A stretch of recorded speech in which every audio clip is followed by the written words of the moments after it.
ಸರ್ಕಾರಿ ಜಾಗ ಒತ್ತುವರಿ ಆಗಿದ್ರೆ ನಾನು ಕೂಡ ಅದಕ್ಕೆ ಸಪೋರ್ಟ್ ಮಾಡಲ್ಲ. ಏನಪ್ಪ ಅಂಥವ್ದು ಪರವಾಗಿರ್ತೀನಿ ನಾನು.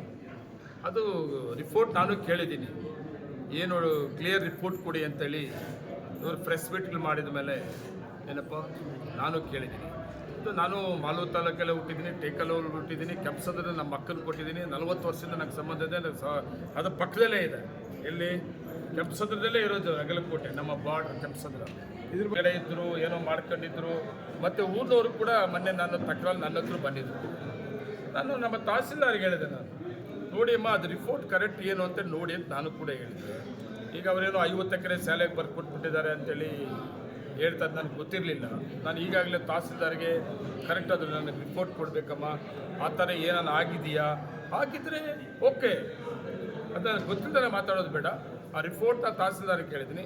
ತಹಸೀಲ್ದಾರ್ ಕೊಟ್ಟ ಮೇಲೆ ನಾನು ಏನು ಮಾಡಬೇಕು ಅಂತ ತೀರ್ಮಾನ ಮಾಡ್ತೀನಿ.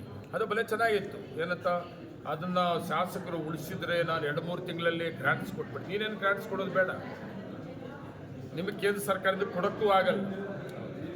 ರಾಜ್ಯ ಸರ್ಕಾರ ನಮ್ಮದೇ ಅದಪ್ಪ, ನಾನೇ MLA ಇದ್ದೀನಪ್ಪ. 50 ಕೋಟಿ ಜಮೀನನ್ನು ನಮ್ಮದೇ ಆದರೆ ಈಗ ಡಿಪ್ಲೊಮಾ ಕಾಲೇಜ್ ಮಾಡಿಕೊಟ್ಟಿದ್ದೀರಲ್ಲ ಟೇಕಲ್ಗೆ, ಮಾಲೂರು ತಾಲೂಕಿಗೆ ಡಿಪ್ಲೊಮಾ ಕಾಲೇಜ್ ಮಾಡಿಸ್ತೀನಿ.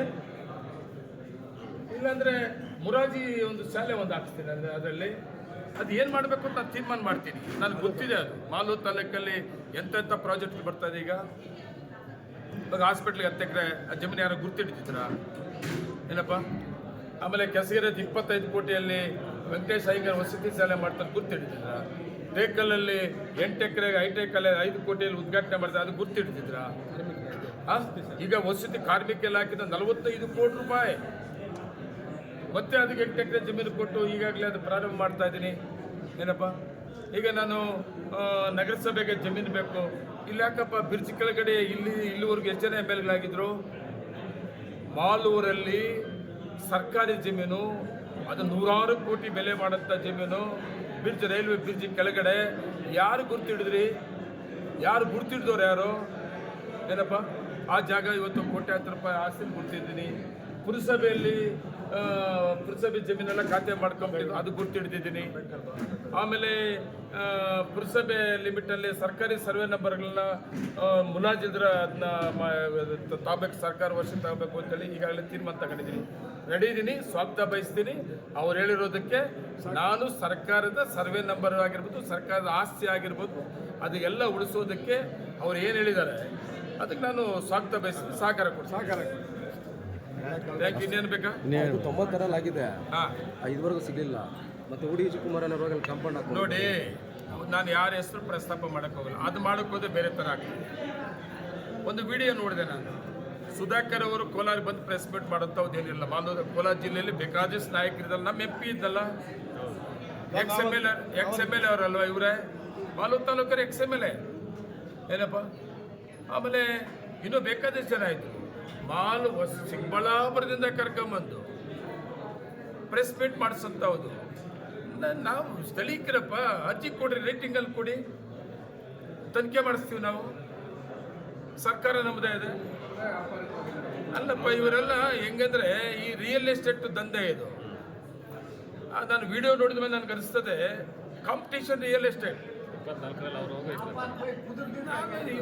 ಇವ್ರು ಯಾಕೆ ಇದೆಲ್ಲ ಮಾತಾಡ್ತಾರೆ? ಇದೆಲ್ಲ ಇಷ್ಟು ದಬ್ಬಾಂತರ ಮಾಡೋದಕ್ಕಿಂತನೂ ಒಂದು ರೈಟಿಂಗಲ್ಲಿ ನೋಡಿ, ಇಂಥ ಸರ್ವೆ ನಂಬರ್ ಇಷ್ಟು ಸರ್ಕಾರಿ ಜಮೀನಿದೆ ಅಂತ ನಮ್ಗೆ ಗೊತ್ತಾಗಿದೆ ಅಂತೇಳಿ ಸಂಬಂಧಪಟ್ಟ ಜಿಲ್ಲಾ ಅಧಿಕಾರಿಗೋ, ಇಲ್ಲಾಂದ್ರೆ ತಹಸೀಲ್ದಾರಿಗೋ, ಇಲ್ಲಾಂದ್ರೆ ಸ್ಟೇಟ್ ಲೆವೆಲ್ ರೆವಿನ್ಯೂ ಇವ್ರು ಕೊಟ್ಟರೆ ತನಿಖೆ ಆಗ್ತಾ ಇತ್ತು.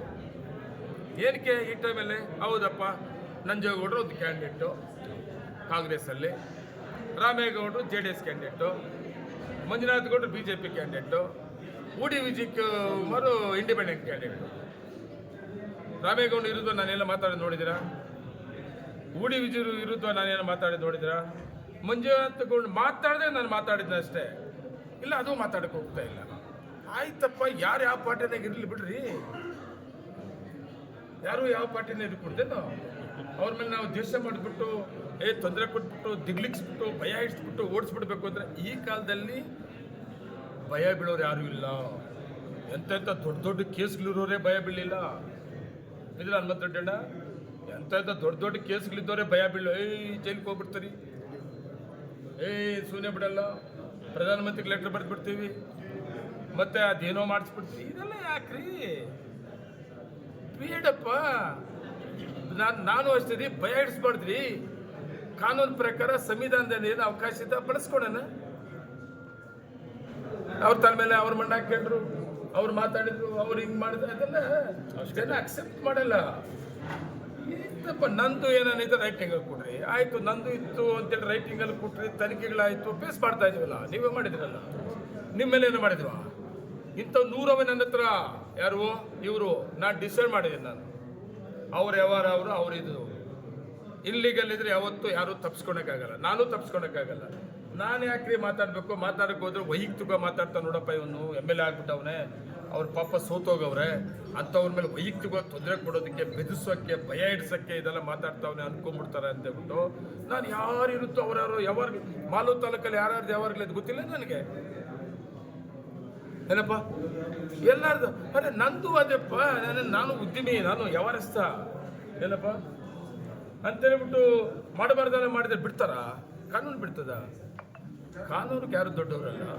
ಕಾನೂನು ಪ್ರಕಾರ ನಾವು ರೆಸ್ಪೆಕ್ಟಾಗಿ ನಾವು ಫೇಸ್ ಮಾಡಬೇಕಾಗ್ತದೆ. ಏನಪ್ಪ ನಾನು ಅದ್ರ ಬಗ್ಗೆ ಇದೆಲ್ಲ ಯಾಕೆ ಮಾತಾಡಿದೆ ಅಂದರೆ, ನಾವು ಕಾನೂನು ಪ್ರಕಾರ ಹೋಗ್ಬೇಕು, ರೈಟಿಂಗಲ್ಲಿ ಕೊಡಬೇಕು. ಏನಪ್ಪ ವೈಯಕ್ತಿಕ ಮಾತಾಡಬಾರ್ದು. ನಾನು ಕೂಡ ಅದನ್ನ ಮಾತಾಡೋದು ನೋಡಿದ್ದೀನಿ, ಸ್ವಾಗತ ವಹಿಸ್ತೀನಿ. ಅದು ಕಿಂಡಲ್ ಬೇಡ. ಇಲ್ಲ ಅಂದರೆ ಇವರು ಬಾಗಿ ಏನು ಇಂಡೈರೆಕ್ಟ್ ಅದರ್ಥ ಯಾವ್ದ್ರಿ? ಏನದ ಅರ್ಥ ಏನು? ಅದನ್ನೇ ಹೇಳೋದು ನಾನು, ಕಿಂಡಲ್ಲು ಅಂತ ಹೇಳ್ತೀರಾ. ಶಾಸಕರಿದ್ರಿ, ಮಾಲೂರು ತಾಲೂಕು ಶಾಸಕರು, ಸರ್ಕಾರ ನಿಮ್ಮದೇ ಇದೆ, ನಮಗೆ ಮಾಹಿತಿ ಬಂದಿದೆ. ಈ ಮಾಹಿತಿ ಪ್ರಕಾರ ದಯವಿಟ್ಟು ನೀವು ಕೂಡ ಸರ್ಕಾರಿ ಜಾಗ ಉಳಿಸ್ಕೊಳಕ್ಕೆ ನಾವು ಹೋರಾಟ ಮಾಡ್ತೀವಿ, ನೀವು ಸಹಕಾರ ಕೊಡಿ ಅಂತ ದಾಖಲೆಗಳು ಕಳಿಸ್ಕೊಟ್ರೆ, ನಾನು ದಾಖಲೆ ಕಲೆಕ್ಟ್ ಮಾಡೋ ಜೊತೆಗೆ ನೀವೇನಾದ್ರು ಕೊಡ್ತೀವಿ ಅದನ್ನು ನೋಡಿಕೊಂಡು ಸೀರಿಯಸ್ ಆಕ್ಷನ್ ಅದು ಹೇಳ್ಕೊಂಬರೋದು. ಅದೇನು ಅರ್ಥ ಆಗಲ್ವೇ ನಮಗೆ? ನಮ್ಮ ಅನುಭವ ಎಷ್ಟು, ನಾವು ತುಂಬ ಅನುಭವ ಅದಪ್ಪ. ಹೇಳುವಾಗ ಅದು ಅರ್ಥಪೂರ್ಣವಾಗಿ ಇಂಡೈರೆಕ್ಟ್ ಇರಕೂಡ್ದು, ಅರ್ಥವಾಗಿ ರೆಸ್ಪೆಕ್ಟ್ ಆಗಿರಬೇಕು. ಇದು ನಮ್ಗೆ ಗೊತ್ತಿದೆ, ಇದ್ರ ಬಗ್ಗೆ ಆಕ್ಷನ್ ತಗೊಳ್ಳಿ ಹೇಳ್ಬೋದು. ವಿರೋಧ ಪಕ್ಷ ನಾಯಕರು ಮತ್ತು ಶಾಸಕರು ಮಾತಾಡಬಾರ್ದು ಅಂತಿಲ್ಲ. ಏನಪ್ಪ ಹೇಳಿದ್ರೆ ನಾನು ಸ್ವಾಗತ ಮಾಡ್ತೀನಿ. ಅದು ರೆಸ್ಪೆಕ್ಟ್ ಆಗಿದ್ದರೆ ಇರೋದನ್ನು ನಾನು ಸ್ವಾಗತ ಬಯಸ್ತಾ ಇದ್ದೀನಿ. Thank you.